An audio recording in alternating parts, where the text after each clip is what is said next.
Hello everyone and welcome to the presentation GMA Basics for Radio and Wireless Approvals with focus on Europe. My name is Julia Gresser and I'm the Global Market Access Team Lead at CSA Group in Germany. Before I start with my presentation, I want to tell you something about myself. I started working at CSA Group in 2016 after graduating from university. And since then, I helped our customers and several manufacturers of radio devices to gain market access all over the world. So today's topic is all about the market access for devices with wireless functionalities. First of all, I want to give you a general overview about the different approval types that we have globally. Then I will tell you something about the differences of end device, family, and modular approval. And I will give you an overview about the basic required documents. And after this basic information part, I will go deeper into the requirements for the European market, starting with the approval processes in Europe. Then I will tell you something about the countries which accept the European test reports, and I will give you some updates about the UKCA mark. So the UKCA mark is the new certification mark, or will be the new certification mark for Great Britain. But before we start with the presentation, I will tell you something about CSA Group. I don't know if you are already familiar with our company. CSA Group is a testing and certification company which also issues own standards. So we have offices all around the world. We have 35,000 clients globally and a great network all around the world. We can offer not only cybersecurity services, but also global market access, certification services, consumer product evaluation, energy efficiency verification, functional safety, and field evaluations and special inspections. That means you don't have to go to different service providers. You can have all this covered with CSA Group. Maybe if you haven't heard something about CSA Group yet, you already have seen the CSA US logo on one of your devices. This is the CSA mark for Canada and the US. Quite recently, CSA is also developing this mark for other countries too, especially for Latin America. This mark shows that the product complies with the safety standards of those countries.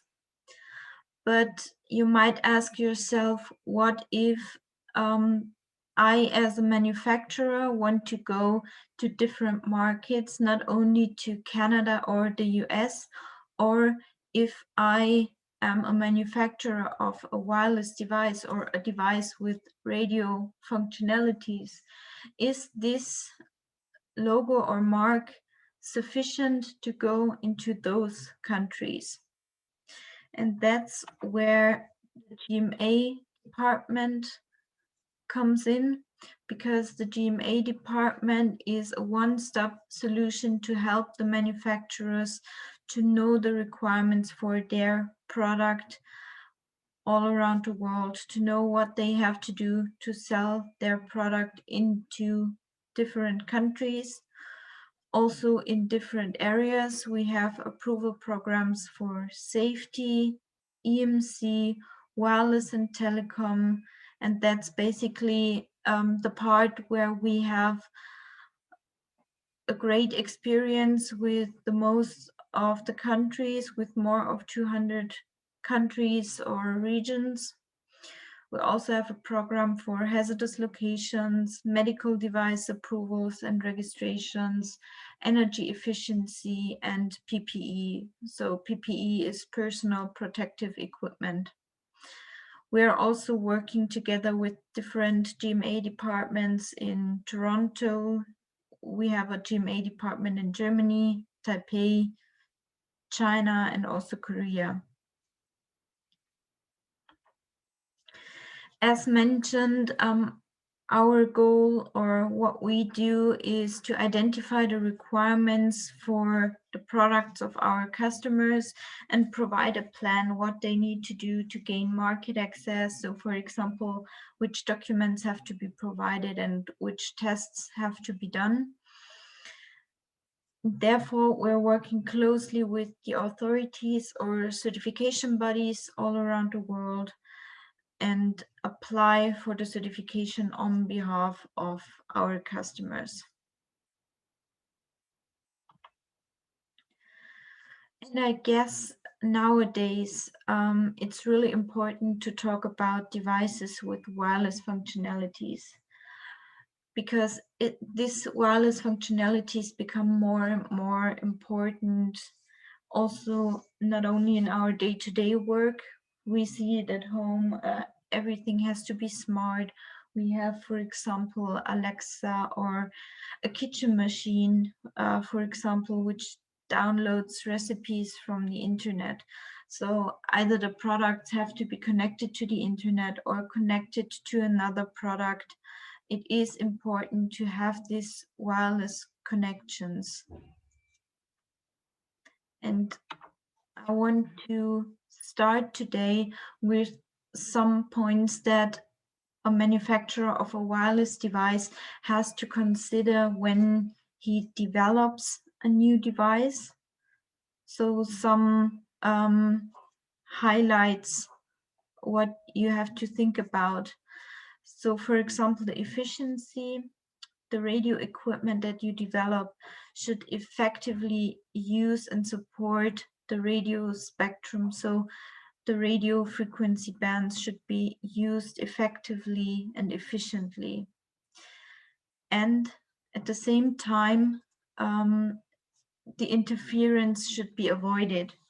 So here it says harmful interference, and with harmful interference, I mean, for example, interference to radio navigation or safety services, or also interference which seriously affects services, for example, caused by unintentional emissions or radiations. Where I come to the point of the electromagnetic compatibility, because these unintentional emissions of the devices should be minimized, whereas the device itself should also have an adequate level of immunity to those electromagnetic disturbances.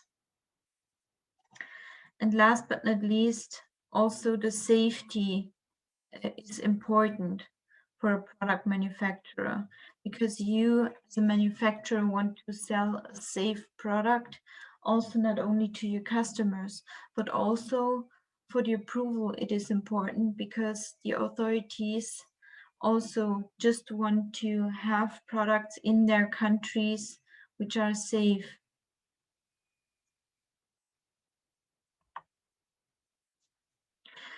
To start more with the topic of the approvals and the authorities, I have a question for you. How much do you think wireless and RF approval requirements differ between the countries?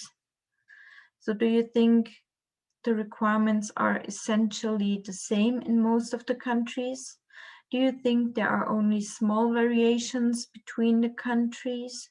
Or do you think it is consistent within a region, but not across regions? Or answer D, most of the countries have unique approval requirements. I give you a couple of seconds to think about it.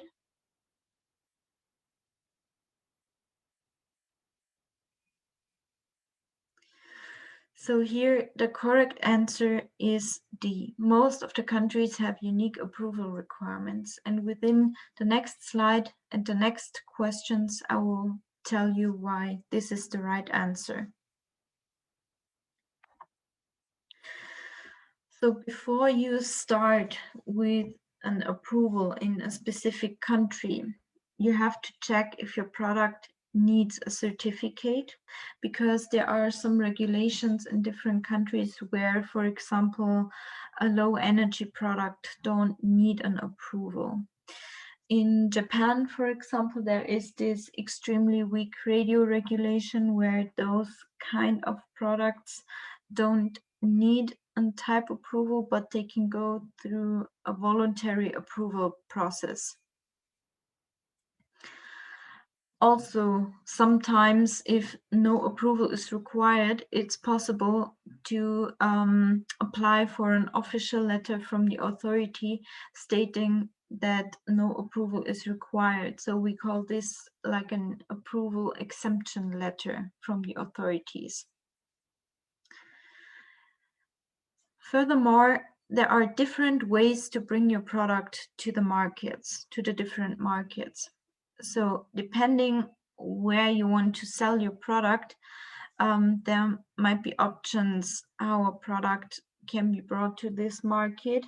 For example, there can be a certification, there can be a declaration of conformity, or other ways. And I will come back to that later on during my presentation.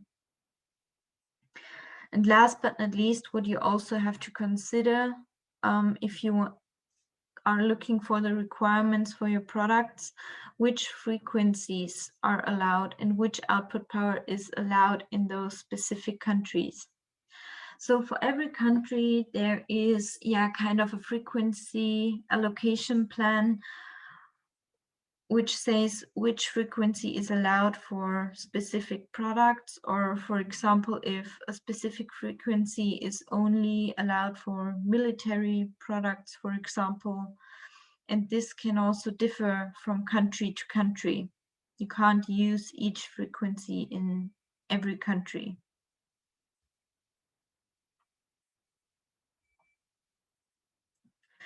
As mentioned, there are different approval types all around the world, and the grades or the biggest differences are between the declaration of conformity and the certification process.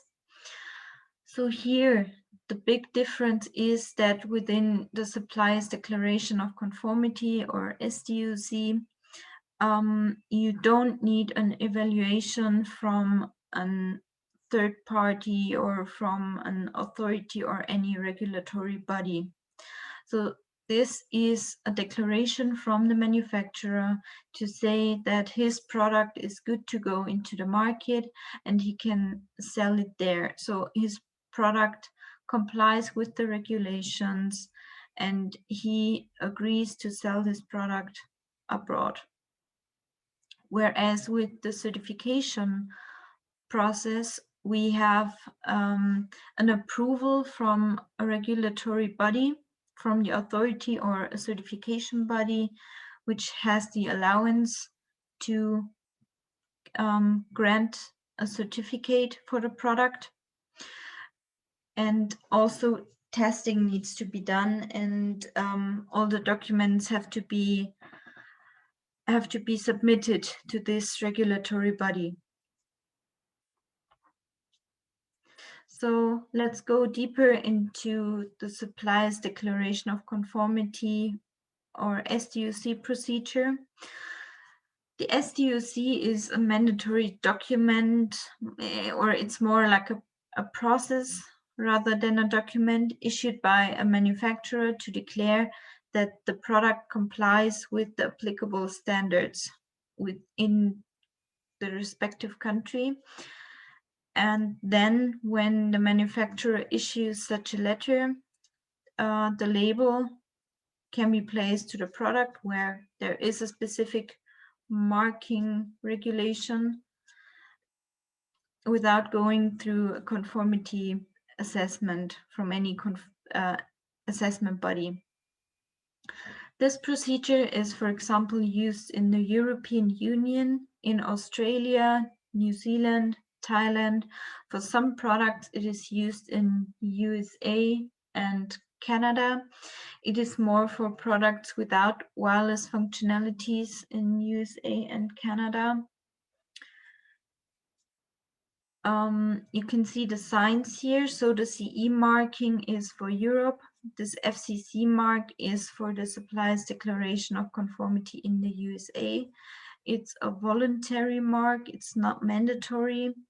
And the RCM mark is for Australia and New Zealand, where the standards are harmonized. But if the standards are not harmonized, there's a special R and Z mark for New Zealand.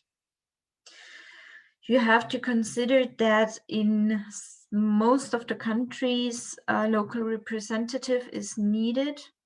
That means the authority agrees to that the products can be sold into the country or can be shipped into those countries without going through any conformity assessments, but the authority want to have a contact in the country, a local contact, to who they can reach out to if there are any issues with the product or if there is any issue with a market surveillance, for example. Then they have a contact and the risk is not so high. For most of the countries, a test report according to the European standards and or the USA standards is sufficient. I say sufficient because in case of the supplier's declaration of conformity or declaration of conformity, the testing is not a mandatory requirement. You have to do the testing because if you get asked for a proof that your product complies with the standards, you have to show the test report because this is the only proof that the standards are fulfilled. So this is not mandatory, but you need to have a test report in case you need to show it to someone. And all the documents, especially the declaration of conformity, have to be provided when you import your products into a country. In case there are any questions at the customs, you have to show that you say your product complies with the regulations. So here you can see a typical declaration of conformity with the company logo, with the address of the manufacturer or the authorized representative. We have the information about the product here with some technical details. Then we have the standards. It must be clearly stated with which standards the product has to comply with. And then you also, if there are any questions, you need to show the appropriate test reports to those standards. Last but not least, there has to be a signature and the place and date of issuance of this declaration of conformity. And if it is needed or when it is applicable for your product, you also need to state the identification number of the notified body. I will tell you later on what a notified body is and in which cases you need a notified body. So we go through the typical declaration of conformity process now together. First of all, you need to identify the requirements for your product. Means which regulations are applicable, which frequency band do I use, which frequency bands are allowed in the respective countries. Then you will need to do the testing. As mentioned, it is voluntary. However, it is the proof that your product complies with the regulations. So you need to do it. Then you prepare the declaration of conformity, you put all the information together, and you saw before from the test results that your product complies with the regulation, so you're good to sign the declaration of conformity. You publish it. Either you can do this on your homepage or within the user manual of your product. And then you have to also take care about the declaration of conformity maintenance. If there are any changes within the regulations, you have to either update your declaration of conformity, or you also have to retest your product with the new regulations. So you have to take care about that. And also, if something changes during the manufacturing process, for the new products, you will need to issue a new declaration of conformity.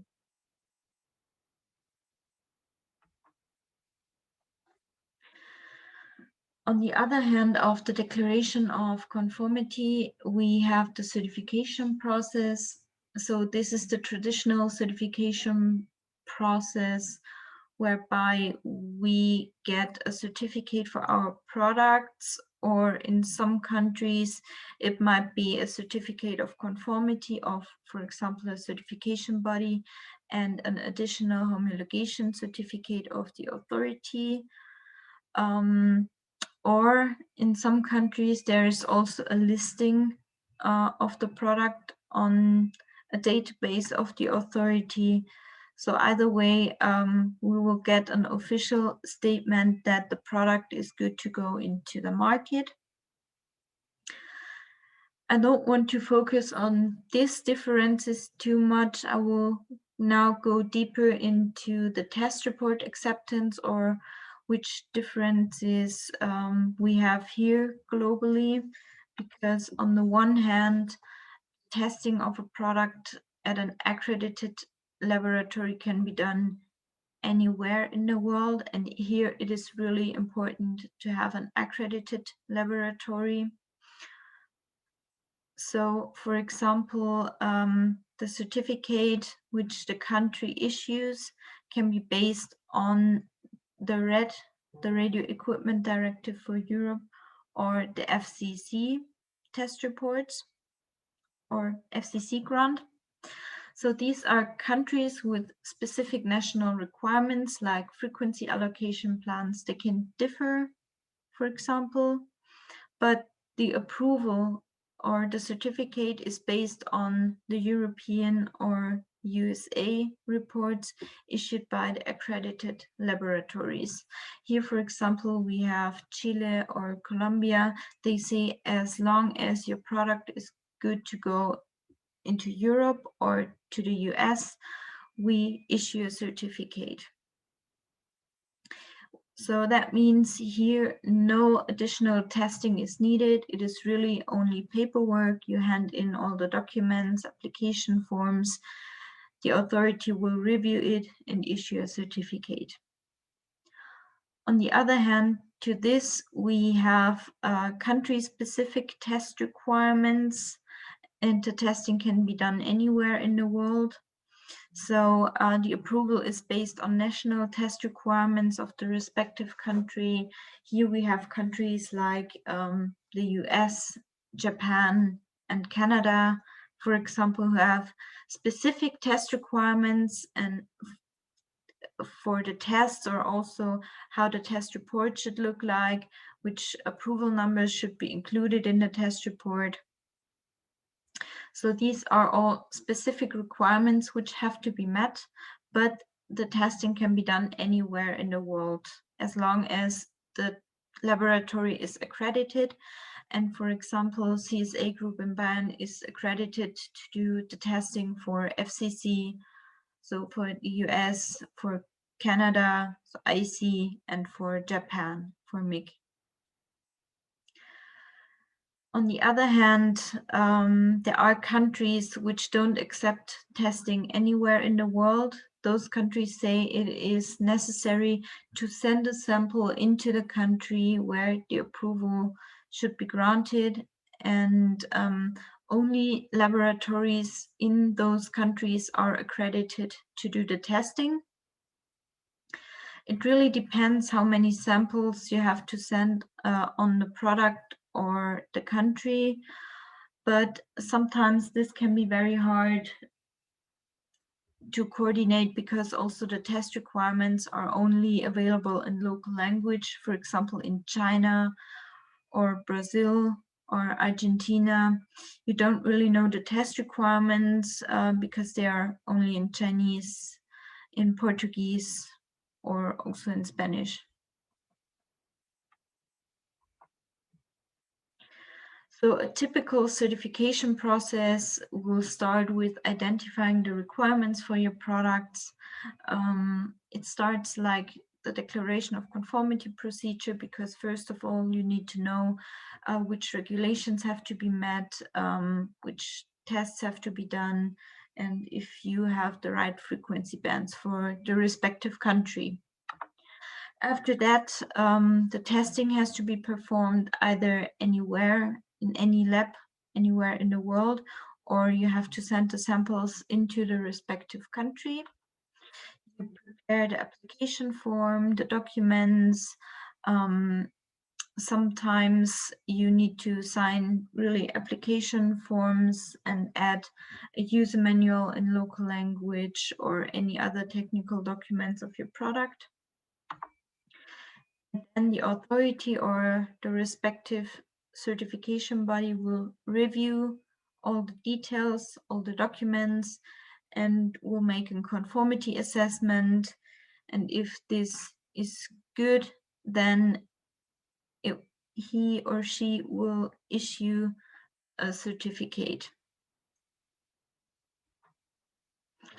Then here it's also important to have this post-certification maintenance, because there are some certificates which are only valid for a couple of years, for example. So after this time period, let's say 1 or 2 years, the certificate has to be either renewed. So that means the certification number will stay the same. All the certificate details will also stay the same, but the validity date will be changed.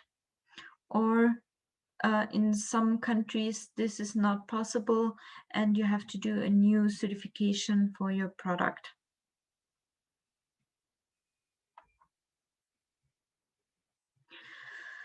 Here you can see an overview of the country approvals, for example, in the East Asia and Pacific region. And I want to just show you how much this can differ within a region.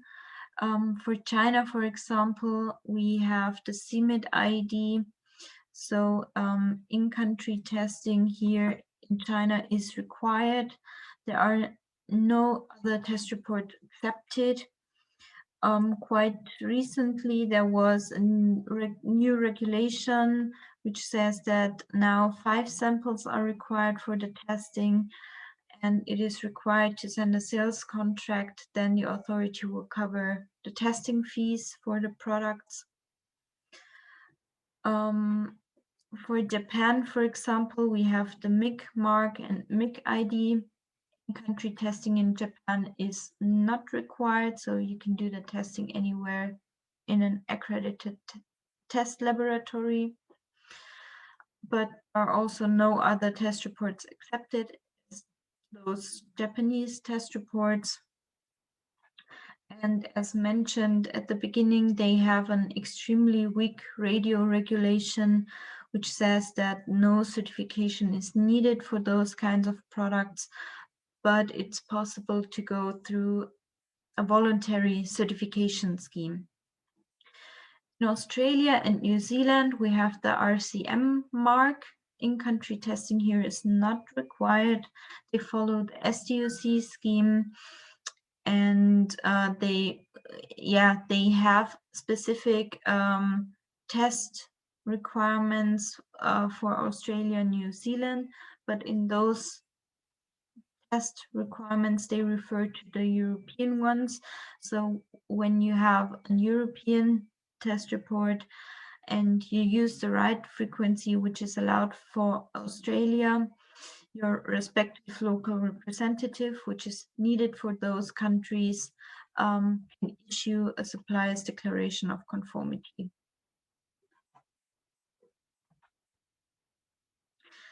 So we talked about the different approval requirements for those countries, but if you have a product with no wireless functionalities and now you want to add a wireless module in your non-wireless product, what do you need to do, or what do you think is the correct answer here? If the wireless module is already certified, I don't have to do anything, so I'm good to go into the market.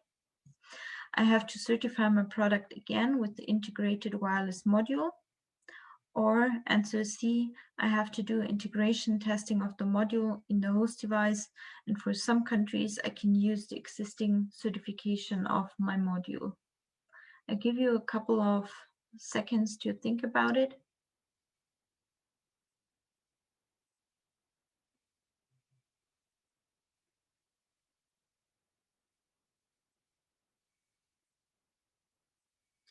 So this question is quite a little bit tricky because I would say in most of the countries answer C is right. I have to do integration testing of the module in the host device, and for some countries I can use the existing certification of my module, but also answer B is right. I have to certify my product again with the integrated wireless module because, for example, China is a country which does not accept modular approvals, but these are only a few countries where this is the case. And China, there are also some special requirements for some products. I will tell you something about that when we talk about modular approvals. And answer A is also right for just a few countries. If the wireless module is already certified, I don't have to do anything. This is, for example, the case in Japan. You don't have to do integration testing or anything else. You just have to label your end product correctly, and then you can sell it to Japan. There are also some very interesting questions that we got from our customers. Do I have to certify my product again if the module already has an approval? We talked about that. If you buy an approved wireless module, it's required to have a new approval in some countries. Some countries accept this approval. It depends on the country. Do I have to retest my product again?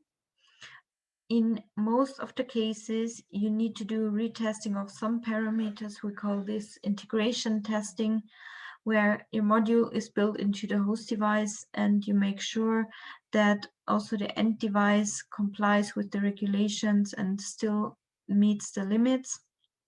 But not in all countries, as mentioned in Japan, this one country, for example, I don't have to do integration testing. If a new approval is necessary, do I need any documents from the module manufacturer? Yes, this of course, because it's really important what is built into your product with the wireless functionalities, and also the technical documents from the module are relevant to gain market access for your product. So here are some facts, and here is some information about end device, family, and modular approval. So in some countries, it is required to obtain end device approval for your product. That means that really the end device which will be shipped into the country will be certified. There's also a surveillance at the customs where the model name of your product will be checked, and also the model name on your certificate. We have countries, for example, Australia, New Zealand, Thailand, and Saudi Arabia, where this is the case. So they only accept the approval of the whole host device.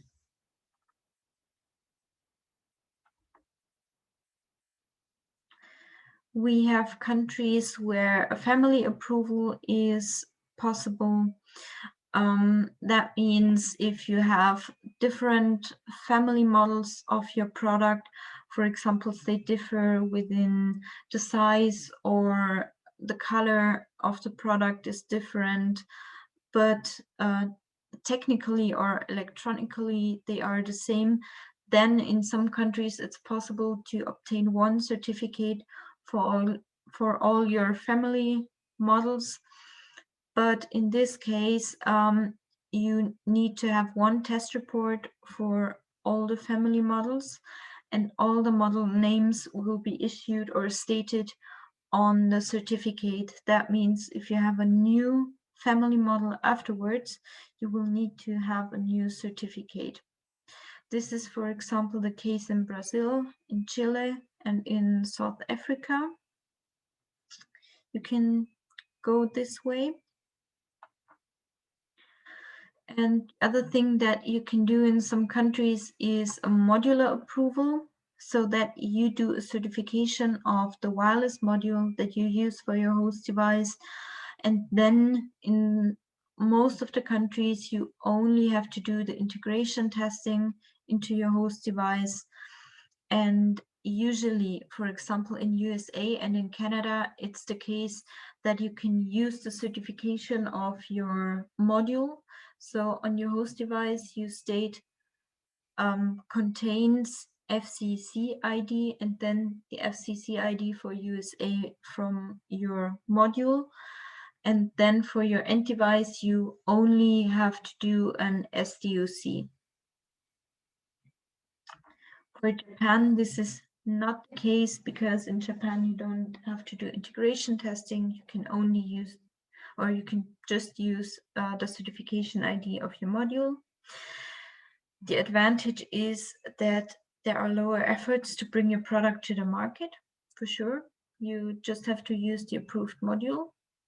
There are lower or no certification costs. As mentioned, you only have to do the integration testing, or you have to do the SDOC instead of a certification. But there are also disadvantages, because the costs for the module are probably higher, because the module manufacturer already did the certification, and it can be pretty hard to find the right module for your product.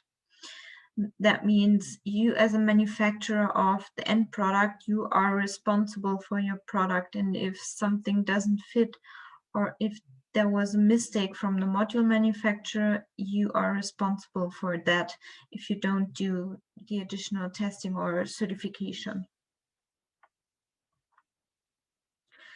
So modular approval can, besides USA, Canada, and Japan, also be done in Argentina, Brazil, China. In China, only for computer or household appliances. Besides those kinds of product, in China, you have to do the end device approval. And also in India, a modular approval can be done. There is also, a little thing to consider in South Africa. A modular approval here can be done, but this does not cover the approval of the end device. That means you can approve your module. It might be easier to certify the end device, but you still have to certify the end device with the approved radio module. So now I want to show you some required documents. What we need to gain market access for your product. First of all, we have the power of attorney that we need, an excerpt from the commercial register, an ISO certificate, contact data of a local representative where a local representative is needed. an application form, technical documents, user manual, datasheet, block diagram, schematics, parts list, test instructions, test reports, internal pictures of the end device, external pictures, and the antenna data. Of course, not for every approval you need all these documents. For example, the test instructions are only needed when you have to do in-country testing, and the test reports are only needed if the countries accept foreign test reports or other test reports. Yeah. So now I will tell you something about the requirements for the European market. The authority in Germany is the Bundesnetzagentur. The directive is the Radio Equipment Directive. The European Union follows the declaration of conformity procedure. That means the testing here is not mandatory, but it's approved that the product complies with the standards. And yeah, the common practice is that the manufacturer, if the manufacturer uses a module which complies to the RED, he only does the integration testing of the module. Yeah, that means common practice because it's the declaration of conformity, and as long as he just does the integration testing and the result is okay for meeting the requirements, then he's good to go into the European market. So we talked about the Radio Equipment Directive for Europe, and here are some things which are mentioned in the Radio Equipment Directive. On the one hand, we have the safety aspect, the protection of health and safety of persons and domestic animals. So this section refers to the low voltage directive in Europe, but with no voltage limit applying. So here you can see product safety is covered, RF exposure, any other safety aspects, people, property of domesticated animals, and here is also included the reasonably foreseen use of the product. The next part or chapter is the EMC chapter, which refers to an adequate level of electromagnetic compatibility and refers to the EMC directive in Europe. So for example, we have the EN 301489 for all radio linked assessment and the EN 55035 for immunity of broadcast receivers. The radio part says that the radio equipment shall be constructed that it effectively uses the radio spectrum and avoid harmful interference. We have, for example, the EN 300-328 for 2.4 gigahertz Wi-Fi, ZigBee, EN 301893 for 5 gigahertz Wi-Fi, and several EN standards for short-range devices in several frequency ranges. And we have another section called Others, section 3.3.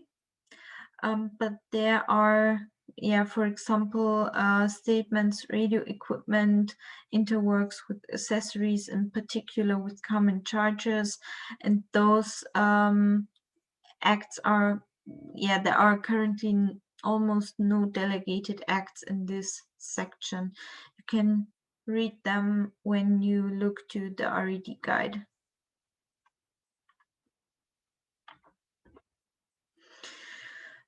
We already talked a little bit about the notified body. I told you in Europe they followed the declaration of conformity, or the European Union follows the declaration of conformity procedure. But in some cases where, for example, a test standard does not fully apply to your product, or the standards are not harmonized yet and not published in the official journal, it is required to have a notified body examination of a technical file from the manufacturer. So that means the notified body will review the technical file, all the details, all the information of your product, and issues an examination certificate that you still can go into the European market with your product, even if the standards are not harmonized or do not fully apply to your product. The label for Europe is the CE marking. And here you have an overview. The dark blue areas are the countries where the CE marking is accepted, and the light blue countries accept the European test reports. Here is an overview about the countries in Europe which accept the CE mark. There are also countries which have specific approval requirements. For example, Andorra. Here you have a voluntary approval and the certificate can be issued. It's not really needed, but it's recommended.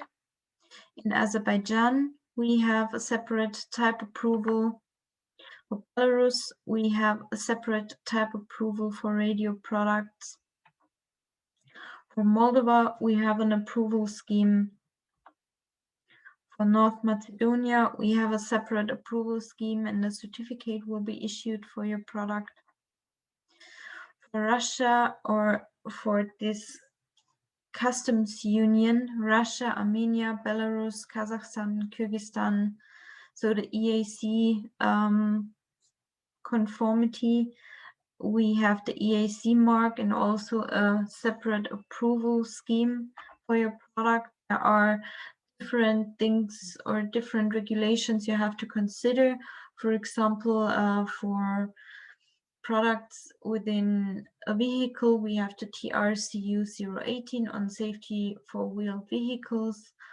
For EMC, we have the TRCU 020, electromagnetic compatibility of technical means. And starting March 2020, there was a new regulation called on restriction of the use of hazardous substances in electrical and radioelectrical products. And this is TRCU 037. In Russia, we have also not only this TRCU or these regulations for the customs union, but also an RFC conclusion, FSS notification, and FAC declaration. All this, if this is required or not, depends on the kind of product you have and the AGES code. Also, the approval scheme, if it is a certification or a declaration, depends on the AGES code, the product code that you have for importing your product into the Russian market. For Serbia, we also have a specific approval scheme and certification scheme where a certificate of conformity will be issued from the authority. And Ukraine has also a specific approval scheme. They adopted the RED scheme from Europe a little bit, so they accept the test reports from Europe, but they will evaluate the test reports, they will review them, and also a local representative is required in the Ukraine. I think one of the most important things for the global market access in Europe in the last weeks or month was the UKCA marking. So with the Brexit of Great Britain, they introduced a new marking for the United Kingdom, the UKCA mark. And currently, you can go to this market with your CE marking on your products. but starting 1st of January, this new mark will be implemented. However, in most cases, if, for example, you don't need a notified body statement till 1st January 2022, you can still use the CE marking. The notified bodies, starting 1st of January 2021, the notified bodies within the UK will automatically become notified bodies for the UKCA mark, and a DOC has to be issued according to the British standards with the prefix BS.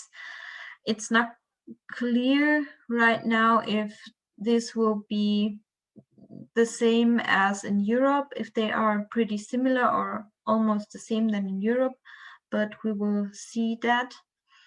And starting 1st January 2022, the UKCA mark is mandatory. You can still leave the CE mark on your product, but you also have to have the UKCA mark. It has to be either affixed on a product or on the accompanying documents. And starting 1st January 2023, the UKCA mark has to be affixed on the product itself. So if you want to learn more about the regulatory updates all around the world, you can visit our homepage from CSA Group. We have a monthly regulatory update newsletter with all the updates, also updates with regards to COVID, if there are any changes in the countries or within the authorities. You can find the link in the presentation and you can subscribe. Thank you very much for your attention. If you have any further questions, please feel free to reach out to me. My name is Julia Gresser. I'm working at CSA Group. You can see the address, my phone number, and my email address here. Thank you and have a great day. Bye-bye.